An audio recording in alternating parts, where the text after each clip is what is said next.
are a bit older in Holland for this kind of study.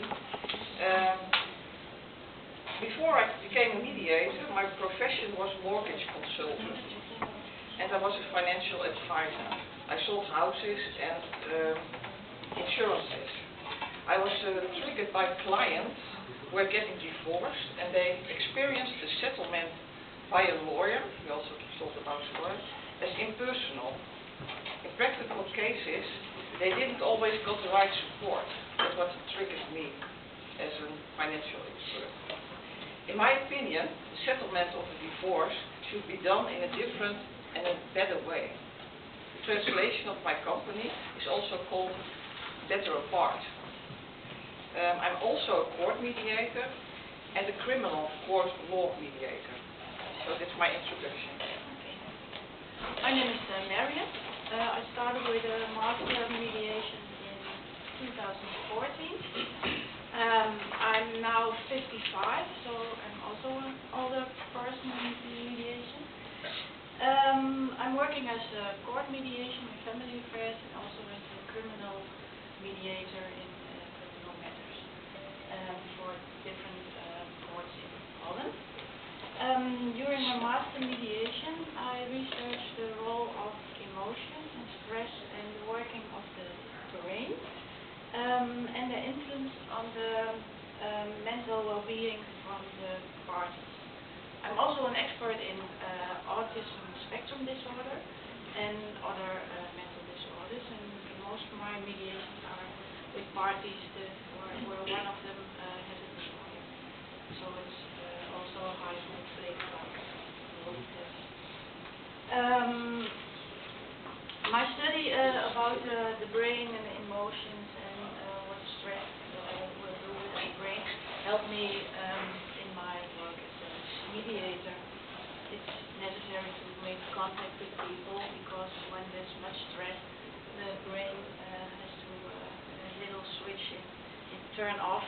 And my opinion is that you as a mediator have to know much about the working of the brain. So mediation is not a legal process, it's about how people cope with their emotions. I also am a profiler, and I'm an international NLP trainer enrolled in this program. I'm Knikje.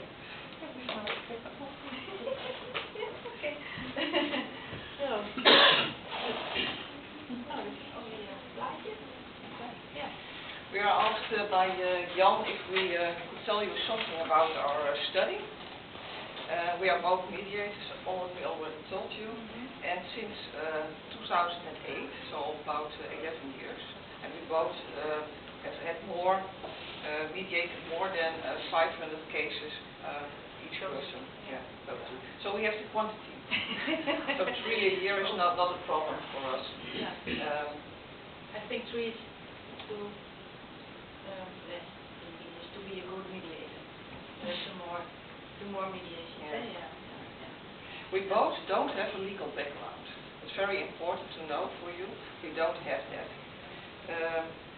The legally required knowledge as a mediator comes from the basic mediation trainings, education, and from the specializations.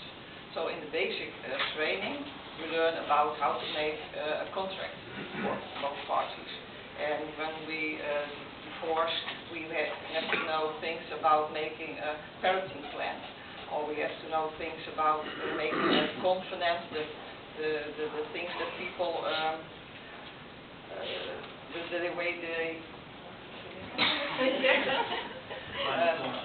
final contract, yeah. Thank you. Next. We had a one-liner that's called "The mediator is not a light variant of the lawyer."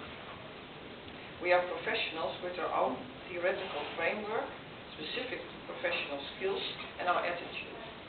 Mediation is all about the mind. It's not about the will.